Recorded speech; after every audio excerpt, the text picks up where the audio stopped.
Bengals still got holes on that roster. How are they going to fix them? Let's go! What is up, Bengals fam? It's your boy Mike, coming back at you with another Who Daily. Wanted to run through what's left for the Bengals to fix in this offseason. They've already done the big part. The big part was fixing that offensive line. They had one job only. They addressed it. Offensive line, revamped. There's one spot that they're going to leave open to competition in camp. They're going to bring in another veteran or two. They're going to draft a few guys, and then they're going to have a competition. That's going to be the left guard spot. It could be Jackson Carman. It could be, who knows. Well, let's run through the list of kind of remaining issues. They're not even really issues at this point, but let's run through the list of what the Bengals have left to address on their roster before the season starts. I just made a quick list here. Let's take a look. Left guard, for sure. Like we just mentioned leading up, they got to figure out who's going to start at left guard. All the other spots are taken up, barring injury. Interior defensive line. So I think they need a 3-tech. I think they need one more 3-tech to be part of their rotational pass rush, and just to keep guys like B.J. Hill clean. Or rested, and so he's not he's not getting gassed in the middle of reps. I think they need to address cornerback, and it would be great if they could get a true outside corner over there, and they don't have to rely on an Eli Apple again. But Eli Apple didn't play too bad, and Lou Anarumo proved he can roll with a guy like Eli Apple and scheme a really good game plan with that guy playing corner. But we'll take a look at what the options are there. I think they still need to take a look at edge, because what do we always say, guys? You can never have too many pass rushers. Always say that. You can never have too many guys on your team whose job it is, and they're good at it, to get to the quarterback, get him on the ground, or at least get him off platform, so it's more difficult for them to just pick you apart. Very, very, very important. Safety. So they don't need a starting safety, but they need a plan for the future at safety, because you cannot bank on being able to keep Jesse Bates and Von Bell on this roster. So I think one of them, both of their contracts. So Jesse Bates is playing Jesse Bates is playing on the franchise tag this year, and this is Von Bell's last year of his deal. So they'll both be negotiating contracts next year. I doubt they'll be able to sign both of them, especially if they both have good years again. So we'll have a look at what their options are at safety. Also tight end. They did sign Hayden Hurst. Their tight end one is in the building. So this is more of a tight end depth situation potentially for the future. Hayden Hurst is 30 years old, so looking into the future, who's going to be that pass catching tight end for the future? They may or may not address it this year, but I think they'll try, and I'll tell you what I think they'll do. Next is this is low on the list. I mean, I think these are in order of priority to the Bengals right now. I really think they need to address the wide receiver position, only because they need a wide receiver 4. They also need a guy on a rookie contract that they are not going to have to worry about re-signing, along with Joe Burrow and T. Higgins. So also Tyler Boyd, for that matter. But let's take a look at left guard. What are the most likely? So the most likely option here is that they have a competition in camp. Jackson Carman ends up being the guy. He does improve enough and wins the job, and because he's playing in between a stud at center and a stud at left tackle, his game will improve because of that. I think that's the most likely scenario. I think that's where we're trending toward. And if Jackson Carman at 23 years old is your weakest link on the line, then that's fine. You do want to plug those holes up, but if Jackson Carman improves enough to beat out everyone else that they're going to bring in, because they are going to bring in some guys, I'm not sure who it is, but I really think they're going to take a hard look at bringing back Quinton Spain, if I'm honest with you. I think that's their secondary option if it's not Jackson Carman. Bringing back Quinton Spain to play that left guard spot if they don't think Carman is ready. There aren't a whole lot of other, realistic options in free agency for them. So if Quinton Spain tests the market and decides he'd rather play with the Bengals, and the Bengals are out there looking at him, expect him to be back in stripes. The other option would be through the draft. Obviously, the draft is going to be an option for every one of these, but they're not going to be able to get starters at every position, obviously, for each one of these spots. But at left guard, you could, at 31, sit there, and if Zion Johnson, Kenyon Green, or Tyler Linderbaum are there, draft that guy. You fixed it, right? All three of those guys are going to be day one starters, I think. But I don't know that they're looking at... I think I've been telling you guys they're going to go defense in the first round. I think they'll go defense in the second round. So I don't think that's really in the cards, them drafting a guard or a tackle, any offensive lineman at 31. The other option, which is way down the list here because it's the least likely option, is to sign like a J.C. Treader to come play center and bump Karras over to guard. That's not, guys, that ain't gonna happen. But I put it on here as an option because who knows? You know, it's a crazy thing. Yeah, they've spent a lot of money on the line already. Then maybe they do it again. Maybe they keep it rolling. Let's move on to the interior defensive line, though, because while I do think this is a position group of sneaky strength for the Bengals, I do think that you know, they lost Larry Ogunjobi, which was a big shot in the arm for that unit. They brought back B.J. Hill, so I think the number one option for them to maintain this unit going forward is going to be to sign Larry Ogunjobi back. He failed his physical with the Bears, and so if you can get him back at a reasonable price after a failed physical, awesome, do that.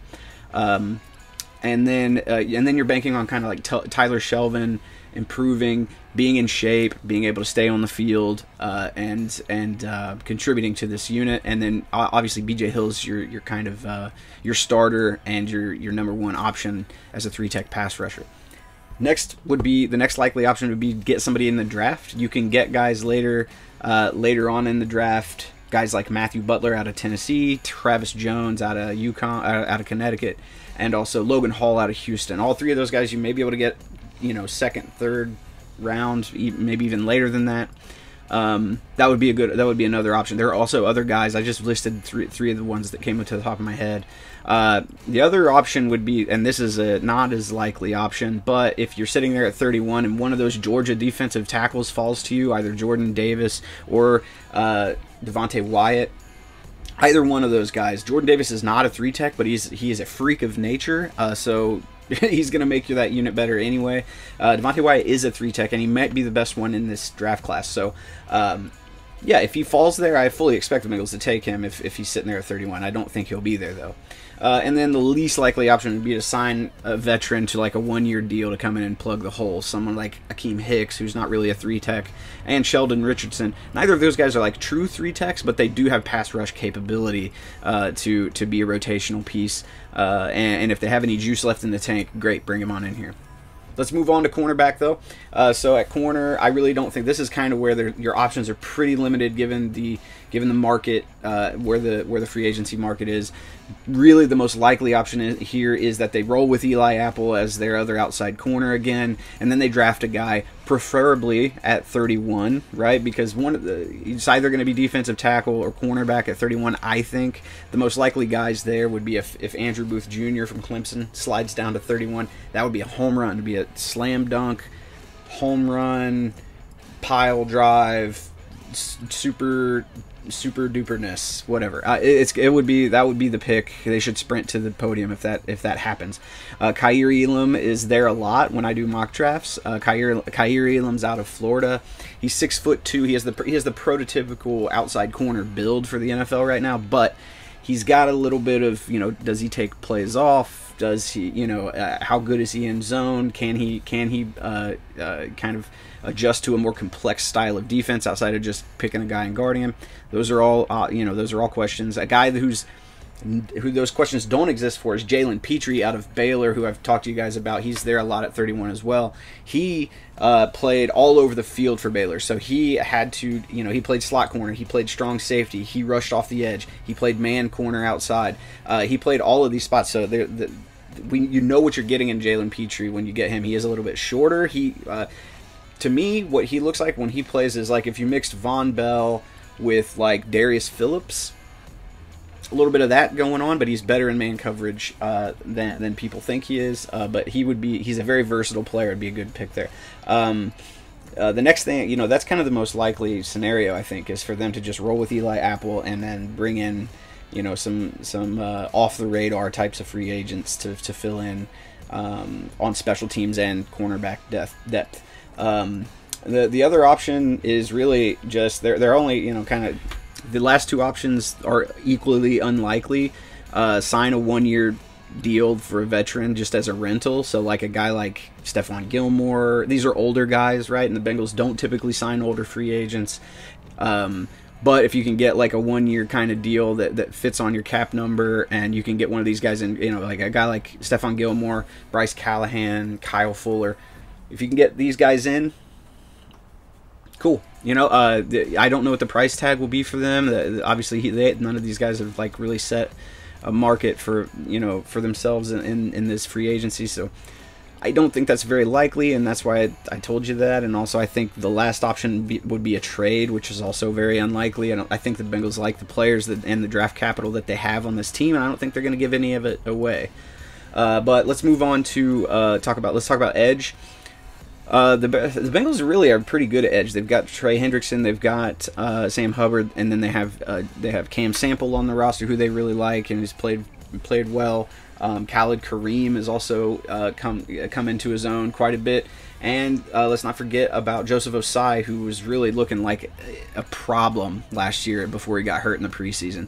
So I don't think they're really looking there. I don't think they're too concerned about this, but and I really do think they may. It's the most likely scenario here is they just roll into next season with their guys, the guys that they have, and maybe draft a late round guy if the cards fall right. But if you're looking to like draft a difference maker, you're gonna have to do it fairly early in this draft for edge players. So you're looking at 31 for an edge player if you're going to draft one, and it would be one of these three guys. In my opinion, these are the three guys you need to look for: Kingsley Enagbari, Boye Mafe out of Minnesota, and then Nick Bonito out of Oklahoma. Those are the three guys. Nick Bonito is a pure speed rusher, right? And then Mafe and Enagbari are bigger type, Trey Hendrickson type players, right? So those are the options, and it just depends on who's sitting there. They're going to draft defense BPA first round. That's like mark it down, pencil it in.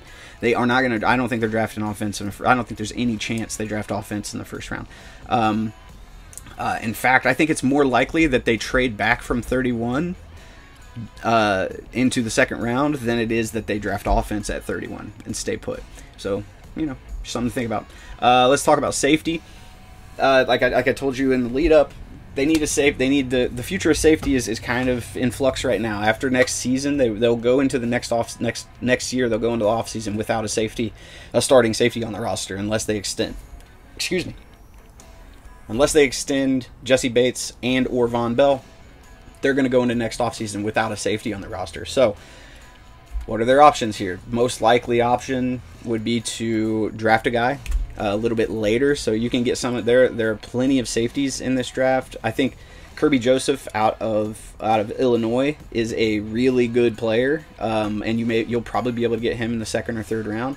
And if you're looking at like fourth or fifth round, take a look at Brian Cook out of Cincinnati, a hometown dude who played really well on that Cincinnati defense. You could end up getting him fourth or fifth round, and that may be a really good situation for them. The other scenario would be to go out there and sign a veteran. They're not going to do this because they already have their two starting safeties. They're not going to go sign a veteran, but they could take a flyer on a younger player, give him a 2-3 year prove it deal. A guy like Terrell Edmonds.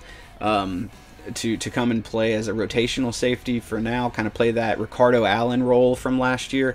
But that's essentially what they're looking to do, is replace Ricardo Allen, right? So in this scenario, let's say if they draft Jalen Petrie, there's your replacement right there. He can play that. He has essentially the role he played for Baylor plus other things. Or if you take Kirby Joseph or Brian Cook, any of those three players in the draft, and you've taken care of this problem essentially. Tight end, they signed Hayden Hurst. They're good with Hayden Hurst. They probably won't do anything to try to. They're not looking for a starter. Hayden Hurst is their dude, and they really like they like Sample. Why am I blanking on Sample's first name? Drew Sample. they like Drew Sample as essentially an extension of the offensive line, who you do, okay, you know, he can leak out and catch a pass for you. So, but I don't think they're going to do a whole lot here at tight end. Hurst is 30 years old though, so there may be a situation here where they're drafting a guy not to play this year and be a difference maker, but for next year. And we do know tight ends take a little bit longer to develop in the NFL anyway. So I think the most likely scenario is they roll with Hurst and Sample and maybe Thad Moss or somebody, whoever that third tight end might be. But they may end up drafting a guy. And guys, this is a super deep draft for tight ends. Any of these guys, I'm going to list a bunch of guys here that you can get from anywhere from the 2nd to 6th round in some occasions. These are the dudes, right? Trey McBride, obviously. Isaiah Likely. Greg Dulcich out of UCLA. Jeremy Ruckert out of Ohio State. Jelani Woods out of Virginia Tech is a beast. If you don't know about him, go check him out. I took him in one of my mock drafts. I think the first mock draft of this offseason, I took him. Go check him out. And Daniel Bellinger. So you got, like, you know, 6 dudes here. You can take a look. Cade Otton as well, if is another one. So you've got several dudes here that they could draft. It's just take your pick. Which one do you like the best? You know, I like Jelani Woods because he's 6'7". He ran a 4.61 40. His relative athletic score was a 10. That's out of 10, by the way. So he was the top tier athlete of this tight end class, period, when it comes to athletic testing.